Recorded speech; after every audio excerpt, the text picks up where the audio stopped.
গুচ্ছ ইউনিটের শেষ মুহূর্তে ইংলিশ সাজেশন, অর্থাৎ আমরা ইংলিশের জন্য কোন টপিকগুলো পড়বো অথবা আজকের এই ভিডিওতে। সো তোমাদের সবাইকে ঈদের শুভেচ্ছা, ঈদ মোবারক। তোমরা যারা ঈদের ছুটির মধ্যে পড়াশোনা করছো বা নিজেকে লাস্ট পরীক্ষার জন্য প্রিপারেশন নিচ্ছ যে আমাকে যেভাবে হোক গুচ্ছ একটা সিট অর্জন করতে হবে, হ্যাঁ তাদের জন্য আজকে আমার এই ভিডিওটা বানানো। কারণ হচ্ছে তোমরা যেমন ঈদের ছুটিতে পড়াশোনা করতেছো, সো তোমাদের জন্য দায়িত্ববোধ থেকে হচ্ছে আমি ঈদের ছুটির মধ্যে তোমাদের জন্য ভিডিওটা বানাচ্ছি।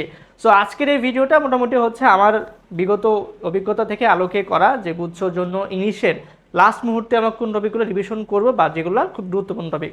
ওকে, সো আজকে আমি এখানে তিনটা সেক্টরে ভাগ করেছি। প্রথমত হচ্ছে আমার এখানে থাকবে হচ্ছে গ্রামাটিক্যাল যে আইটেমগুলো সেগুলো, তারপর থাকবে মেমোরাইজিং পার্ট, তারপর থাকবে হচ্ছে আমার লিটারেচার এবং হচ্ছে বাকি টেক্সট বুক পার্টগুলো আর কি। এখন গ্রামারের আইটেমগুলোর মধ্যে অনেকগুলো তো আইটেম আছে তাই না, যেহেতু আমাদের মোটামুটি গুচ্ছ বি ইউনিটের ক্ষেত্রে ইংলিশের হচ্ছে আমাদের 35 নাম্বার থাকে। সো এটা হিউজ নাম্বার। সো 35 নাম্বারের জন্য আমাকে অনেকগুলো টপিকই পড়তে হবে বা পড়া লাগবে, ঠিক আছে। তার মধ্যে আমি কিছু টপিককে হাইলাইট করে দিব যেগুলো খুব বেশি গুরুত্বপূর্ণ। আচ্ছা, প্রথমত হচ্ছে নাম্বার, জেন্ডার, আর্টিকেল। এই টপিকটা আমাদের অনেকের কাছে মনে হচ্ছে যে একটা সহজ টপিক, বাট সহজ টপিকটা হলেও আমাদের গুচ্ছে মোটামুটি এখান থেকে ভালো পরিমাণে কি প্রশ্ন কিন্তু হয়ে থাকে। সো আমাদের অবশ্যই জিনিসটা পড়তে হবে, এটাকে হচ্ছে নেগলেক্ট করলে হবে না।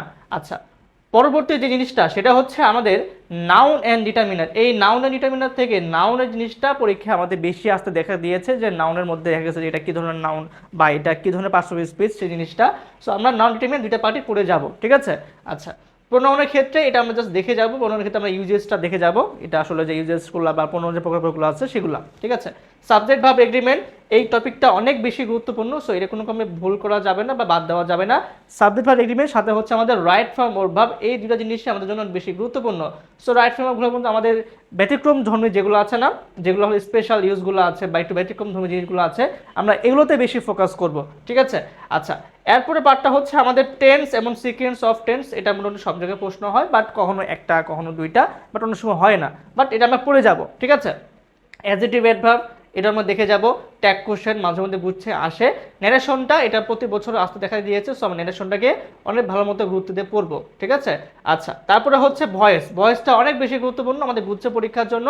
সো এটাকে আমরা একদম ভালো মতো দেখে যাব, আমাদের ভয়েস ক্ষেত্রে যে ব্যতিক্রম চেঞ্জগুলো আছে বা যে নিয়মগুলো আছে আমরা দেখে যাব, ঠিক আছে। তারপরে হচ্ছে আমাদের কি আছে, পজিটিভ ভার্ব আছে, কন্ডিশনাল সেন্টেন্স আছে, সেন্টেন্স কারেকশন আছে। সেন্টেন্স কারেকশনটা অনেক অনেক বেশি গুরুত্বপূর্ণ। আমরা যদি গুচ্ছের বিগত কোশ্চেন দেখবো, যদি দেখে থাকি আমরা সেখানে দেখবো যে হচ্ছে আমাদের অনেক ক্ষেত্রে 2 থেকে 3টা প্রশ্ন এই একটা পার্ট থেকে হয়ে গিয়েছে। সো এটা অনেক বেশি গুরুত্বপূর্ণ, ঠিক আছে।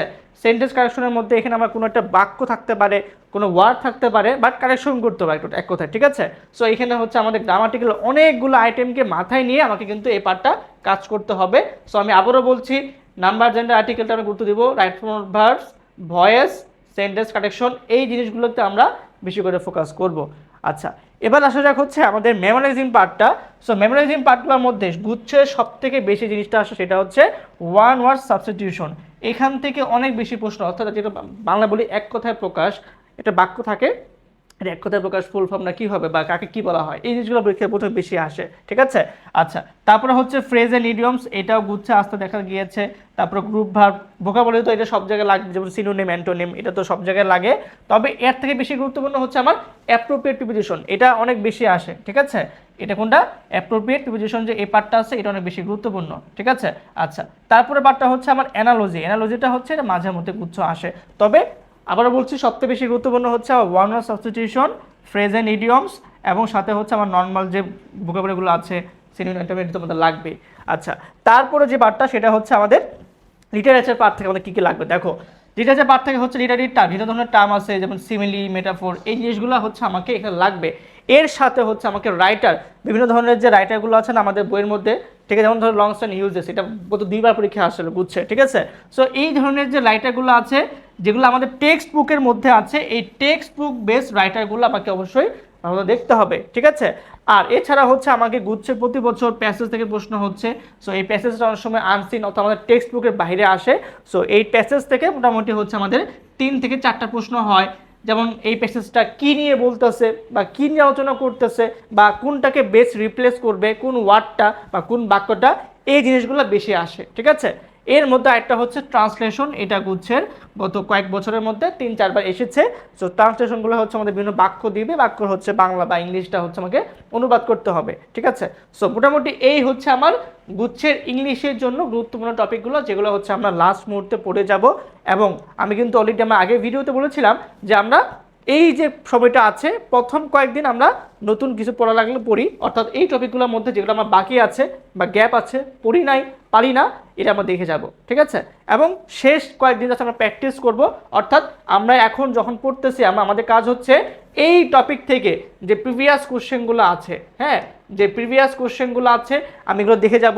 25-26, হ্যাঁ, আমাদের 25-26 শিক্ষাবর্ষে যে পরীক্ষাগুলো হয়ে গিয়েছে, এই পরীক্ষার যে কোশ্চেনগুলো আসে আমি অবশ্যই এগুলো মাস্ট দেখে যাব, ঠিক আছে। এর সাথে আমার বিসিএস এর যে কোশ্চেনগুলো হয়েছে বা পরীক্ষায় এসেছে সেটা আমি অবশ্যই মাস্ট দেখে যাব, তাহলে তুমি দেখবা অনেক ভালো পরিমাণ কমন পাবা। এর সাথে হচ্ছে আমার গুচ্ছে যে বিগত পরীক্ষাগুলো হয়েছে অবশ্যই তো আমি এটা দেখবই, ঠিক আছে। সো এই টপিকগুলো ভালো করে ফোকাস করব, সাথে গুচ্ছের পরীক্ষা, বিসিএস, প্রিভিয়াস ইয়ারের কোশ্চেন, এবং সাথে হচ্ছে আমার 25-26 এই যে লাস্ট সেশনের পরীক্ষাগুলো যেগুলো হয়ে গেল সেগুলো আমাকে অবশ্যই দেখতে হবে। এবং তোমাদের যাদের প্র্যাকটিসের অভাব বা আমি লাস্ট মুহূর্তে পরীক্ষা দিতে চাচ্ছি কি করব, তাদের জন্য কিন্তু আমাদের গুচ্ছ এক্সাম ব্যাচটা আছে, যে এক্সাম ব্যাচে আমাদের হচ্ছে 22 মার্চ থেকে এক্সামগুলো চলতেছে, ঠিক আছে, বা আমরা এখানে শুরু হবে।